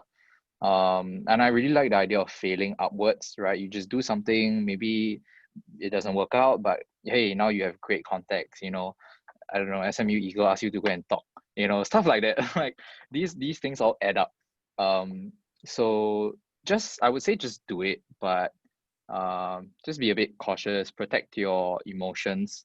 Don't let it get to you too much. But do start, do give it a shot, and because you end up learning a lot, which will help you whether or not you start your next venture. It will help you in life, it will help you in your career, it will help you in many, many ways. I actually think that it's good.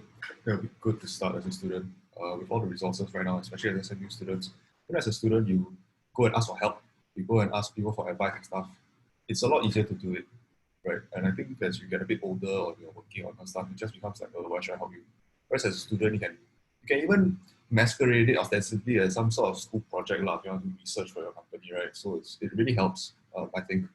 The only, of course, the downside is, as what everyone said, take stock of what you want, whether you're willing to make some sacrifices. Again, I don't think there's a lot of sacrifices, but there will be some things that will give luck. But yeah, I don't see why not, especially if you know, if you have certain obligations that you need to fulfill, like you need to help your parents pay the bills and all that kind of stuff, then okay, maybe getting a job is more important right now, then by all means, that's more important. Go and do it. But if you know there aren't these considerations and just a matter of time and interest, and doing it as a student would be good because less overheads on your part, less considerations, less risk. So I don't see why not if there's nothing else that you are considering. Right. Thank you for sharing your perspective, everyone.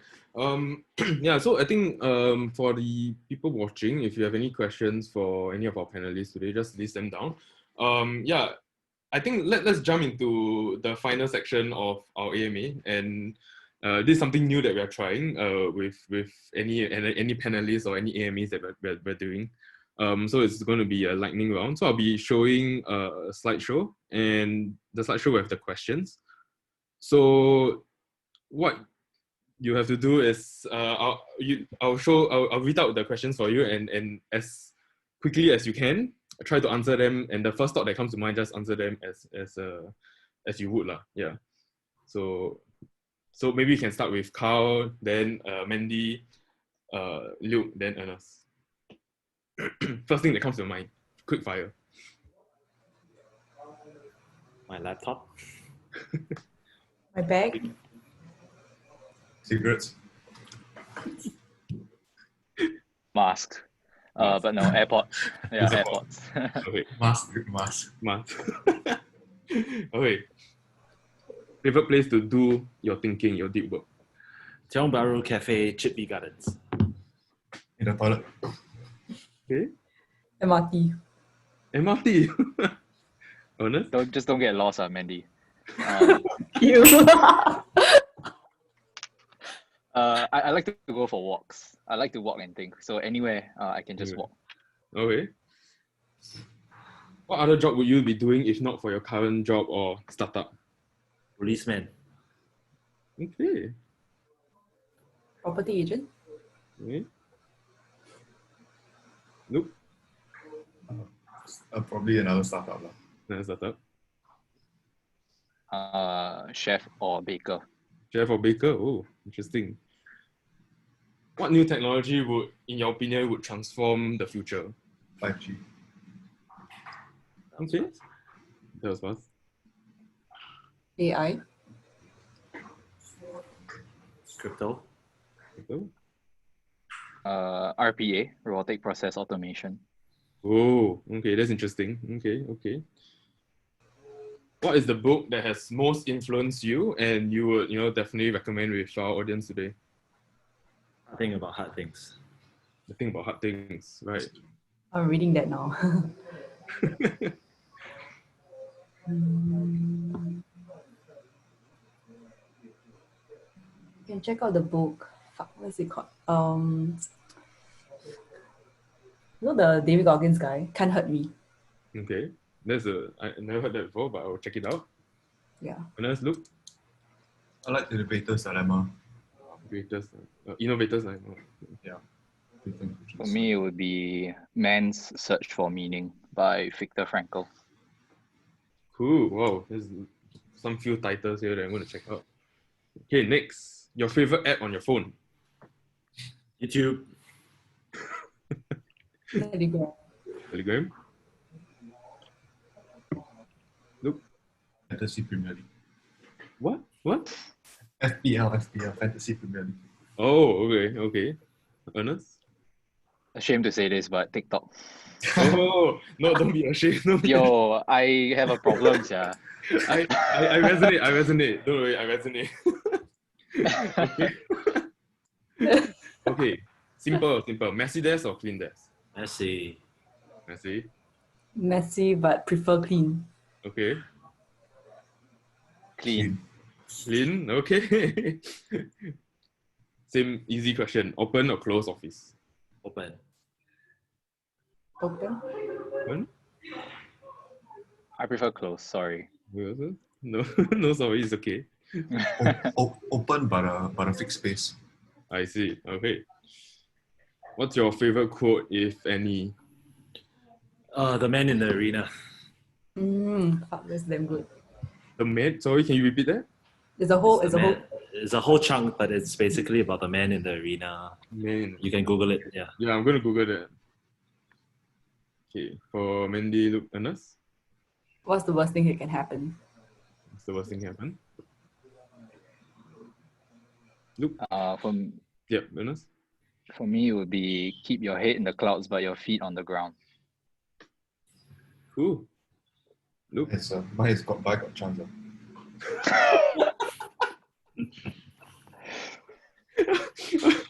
Very interesting. Okay, what's something they don't teach you in uni, but it's something that you should know? You should probably know. Team management. Team management. Emotional management. Emotional management. Okay.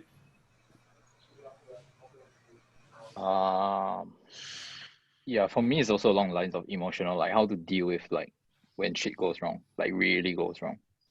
Right. Sorry, man. So I got to skip. Okay. Second last one. Best advice you have received. If you're not gonna remember it on your dying day, on the day that you die, or on your deathbed, it's probably not worth your emotional suffering. Oh, I love that. Right. Um,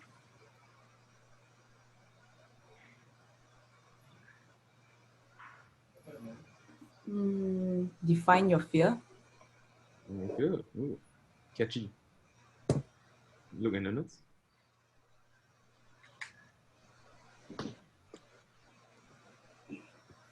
For me, it'll be no one's really paying attention to you, so don't think so much.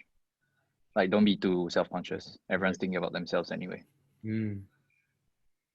Well, it just be someone told me before, just give lah. You know, like there's this book, Adam Grant, right, Givers and Takers, and he did some study about like, oh, people who take lah, people who give and take, you know, who are the ones that sort of do better in the long run. And then of course a conclusion, unsurprisingly, was those that give. I would just try to bear that in mind. Like, try not to think about what's in it for you when you do something. Just do first lah. Then if it comes back, whether it be karma or there's a direct correlation to because you did something or why it helps somebody. I think it's just good to give love. In any small way lah. Just do what you can. Right. Giving back. Right. That's a good one. Okay, and last but not least, what inspires you and what keeps you moving? My kids. Oh, that's cool.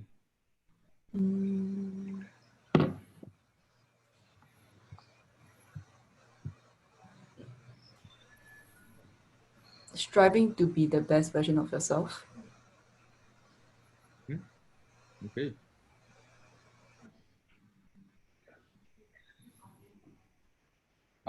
For me, it would be that we're probably living in a simulation anyway, so you might as well just do it for fun. And what keeps me moving is it's just very innate. I just love it. Like I love it when I pitch a client and the client says yes. I just love it. What inspired? Just to win lah. Actually, try to just win lah, regardless of whatever it is, company or work. Okay, yeah. So I think this is the last lightning round question, and yeah, like I saw that everyone was like trying to scratch their head for the answers. I think that's quite interesting. So yeah, I think with that, let me check if there's any questions for everyone. Yeah, so we have some questions. So one of our audience actually asked, how long did you start making money after you first set up? So like, I mean, I guess the question is like, how long did it take for the startup to actually earn some real dough? Yeah.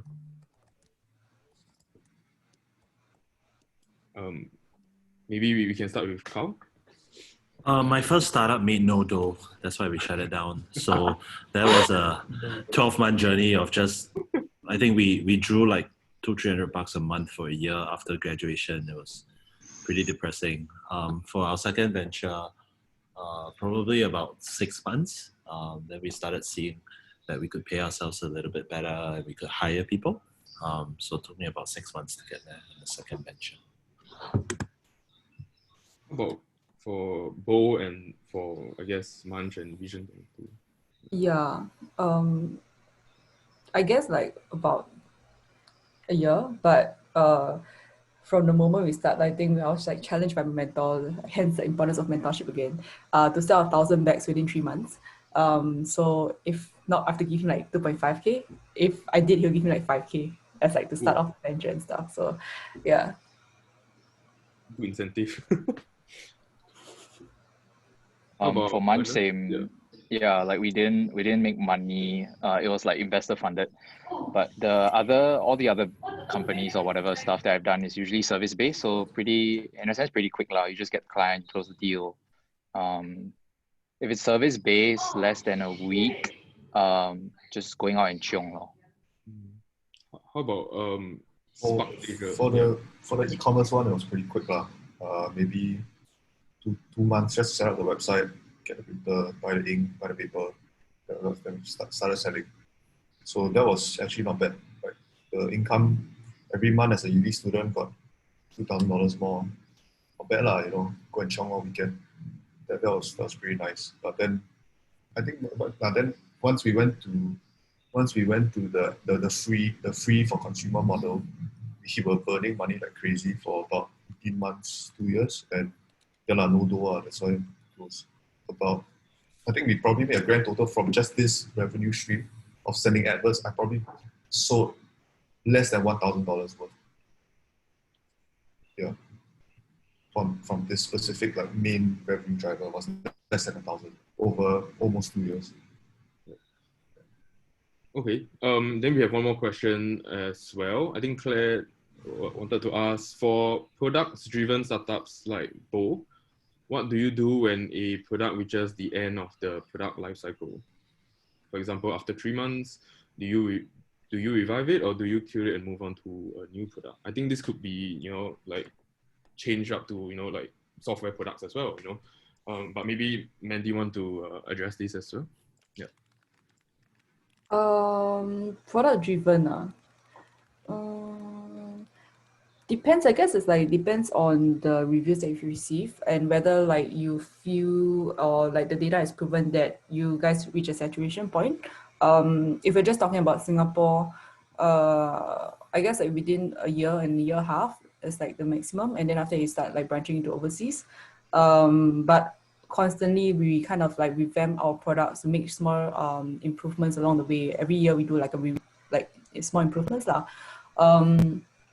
I don't think there is a need to kill it if it's still working. And yeah, I think for Bo is a little bit special case because we are not like a blog shop where we have like new collections every week. For us, it's more of like we really design from scratch, and it's something that is pretty unique, and we take like super long to develop one product, about like 6 months to a year to come out with a truly innovative product. So we don't kill it off after 3 months because that's like, yeah, we believe in our products. How about the other panelists? Do you have any advice for Claire, who's asking, like what happens when the product reaches the end of the life cycle, I think for software products, because you're usually working with funnels, so you have to sort of like let the data guide you as to how you want to either like grow, optimize, or kill the product lah. So if the user is trying to achieve something, are they achieving it? Can you increase the conversion rates by changing certain buttons or adding certain components? So the data usually would tell you. There are a lot of ways to get data, right? So there's like heat map tracking, whether the users are clicking. But yeah, I think 3 months for software is okay. Usually you have a product documentation, and then you sort of like let the data tell you like should you move in specific directions lah. Yeah. Yeah, I think just now we talked about how do you know when to kill an idea, but I think maybe on the flip side, is knowing when to stay strong with that idea. Like Claire asked, how do you know you should revive it? How do you know that, this is just a rough patch in this journey?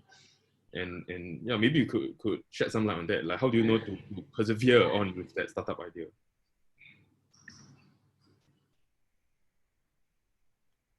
It depends how much unsold inventory you have also. If you got like 10,000 bags left, then I would say keep trying to sell until you cannot sell anymore. If you got like 100 left, then don't spend on the marketing campaign. Like, whether it's 3 months, 6 months, 1 year, it's, yeah, I know it's a cop-out answer, so it really depends on variables, but one of them I would look at, if I had 1,000 bags in my storeroom, right, and it was taking up storage space, I better try and ship it quickly or just burn it, whichever is going to save me more money.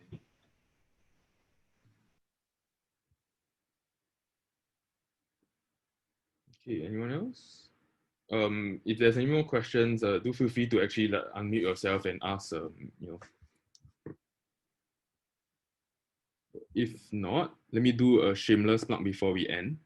Yeah, and so if you guys are unfamiliar, we actually have our annual pitch competition, or startup pitch competition, this Saturday at 10:10. So happens to be the date that Eagles actually was formed 5 years ago, 2015. And so this is a very good 5th year anniversary for us. So this is when our 5 teams will be pitching, and these are our valuable judges who will be helping to decide who has that grand prize of 50K, and like we spoke about it just now, how much 50K can really propel the kind of teams forward with their business idea. So yeah, just wanted to do a shameless plug while people with any questions want to speak out, and also we are doing a giveaway. So if you are interested, go to our Instagram page, SMU Eagles, to actually get more information. And these are some of the items that we have up for grabs. Just like the post and instructions can be found on our IG. Yeah. Is there any questions that I've missed out? Oh, I think I didn't share my screen. Yeah, this was what I'm talking about. My bad. Yeah. So is there any questions? No. Then I think we really thank you so much to the 4 of you for taking the time, this post lunch little chit chat session that we have.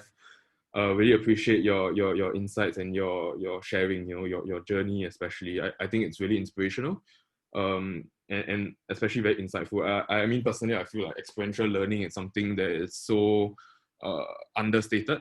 Learning from other people's experiences like your own, it's really something that would accelerate your own growth as an entrepreneur and your own growth as a startup founder, right? So I think maybe if there's no questions, and if there's any you can just actually shout out to me or anyone in my Eagles team, and actually we can address the questions, or actually push it forward to any of our panelists to clarify it for you.